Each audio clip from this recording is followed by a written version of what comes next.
तो एक बार की बात है, देवराज इंद्र का पुत्र जयंत, उसके मन में भावना आई कि राम जी ये तो एक आम इंसान है, ये तीनों लोकों के देवता कैसे हो सकते हैं? तीनों लोगों का पालन करने वाले ये कैसे हो सकते हैं? मैं तो नहीं मानता ये भगवान है। तो अब देखिए इधर श्री राम जी वन में चित्रकूट में अपनी कुटिया में माता सीता के लिए फूल इकट्ठे करके लेके आते हैं, चुन चुन कर लेके आते हैं और फूलों को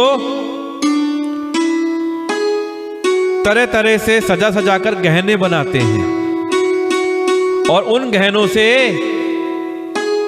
माता सीता का श्रृंगार करते हैं, माता सीता को सजाते हैं।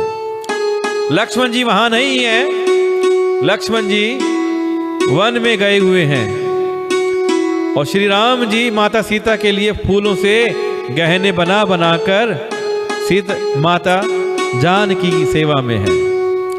यानी भगवान और भक्ति वहां पर उपस्थित हैं। भक्ति कौन है? माता सीता, या कह सकते हैं कि भगवान और माया वहां पर हैं। माया कौन है? स्वयं माता सीता है।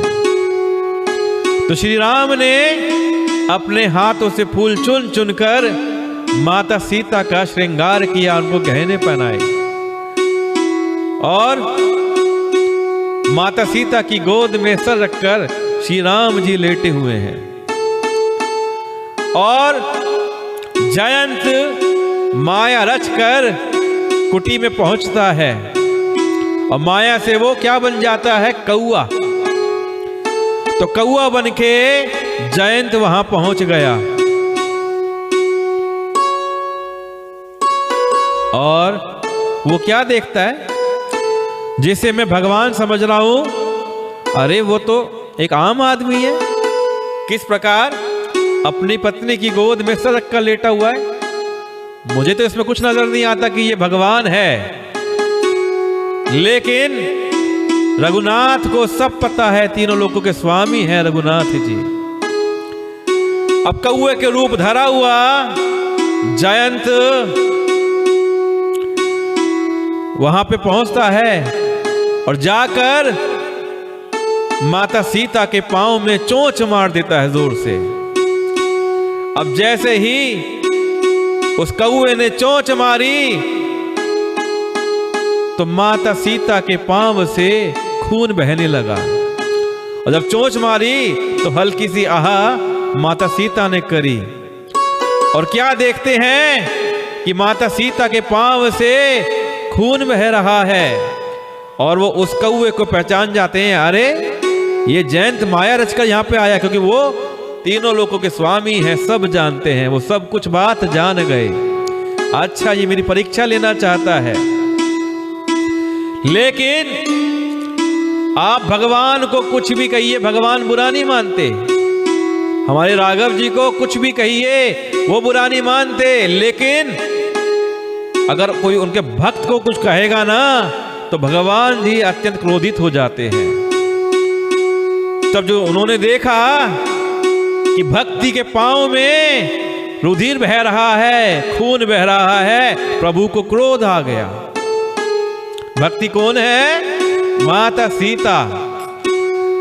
अब माता सीता ने कहा, अरे कोई बात नहीं, रहने दो, ये तो हमारे बच्चे के समान है, पुत्र है, छोड़ दो। क्योंकि माँ तो माँ होती है कि पूत का पूत हो सकता है, माता कभी कुमाता नहीं होती।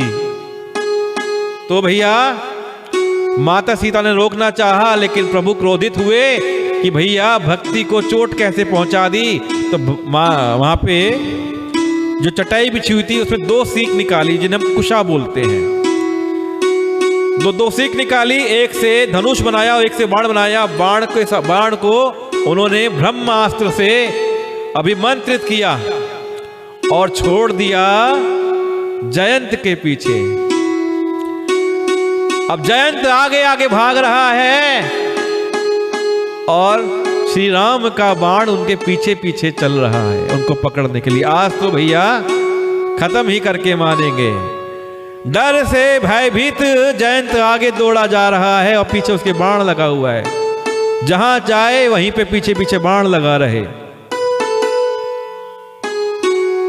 अब मंत्र से प्रेरित होकर वो ब्रह्म बाण दौड़ा। कौआ भयभीत होकर भाग चला।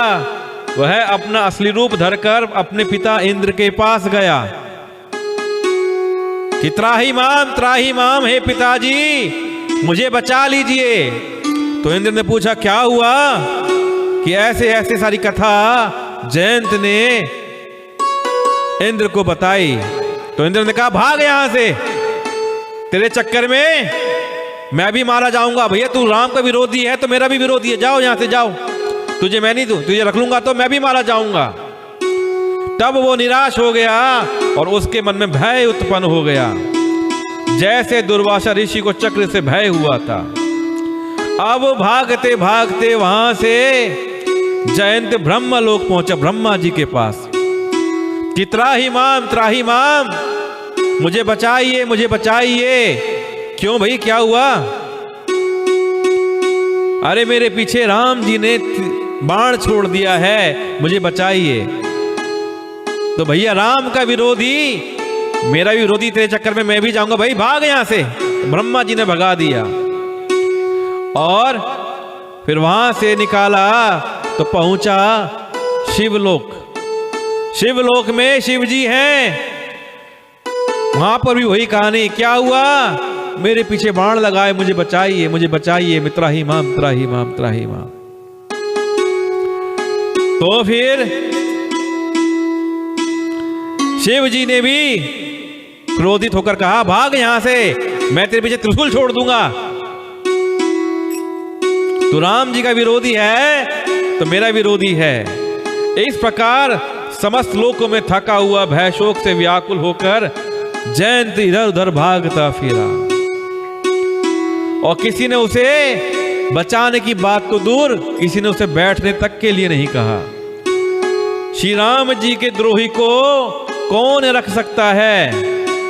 काकभुषुंडु जी कहते हैं कि हे गरुड़ सुनिए, उसके लिए माता मृत्यु के समान है, पिता यमराज के समान है और अमृत विष के समान हो जाता है। किसके लिए? जो राम का विद्रोही होता है।